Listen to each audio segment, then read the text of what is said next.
Welcome to our channel. Today we how to authorize OpenAI API in Zapier, beginner guide step by step clearly. To authorize the OpenAI API in Zapier, start by logging into your Zapier account. If you don't have an account yet, create one at zapier.com. Once you are logged in, navigate to the My Apps section from the left sidebar. In the My Apps section, click on the Add Connection button. A search bar will appear. Type OpenAI into the search bar and select the OpenAI app from the drop-down list. Next, click the Connect button to begin the authorization process. You will be prompted to enter your OpenAI API key. To get your API key, log into your OpenAI account at platform.openai.com.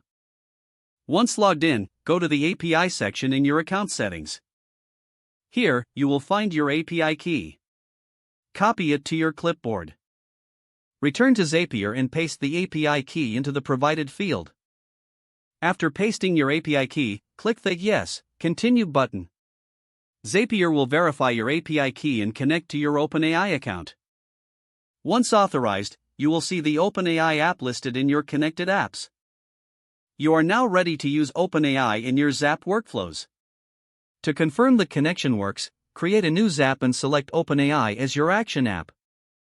Set up your desired action, and you're good to go. Congratulations, you've successfully authorized the OpenAI API in Zapier.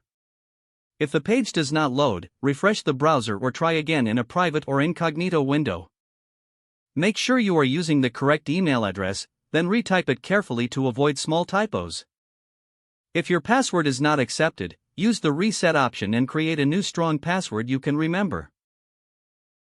Check your spam folder for verification or security emails, then complete any requested confirmation steps. Enable two-factor authentication if available to improve account security and reduce unauthorized access risk.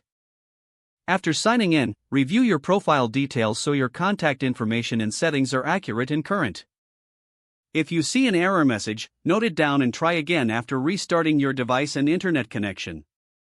Log out when you finish, especially on shared devices, to keep your account and payment information secure. Don't forget to like this video and subscribe to our channel for more step-by-step tech guides.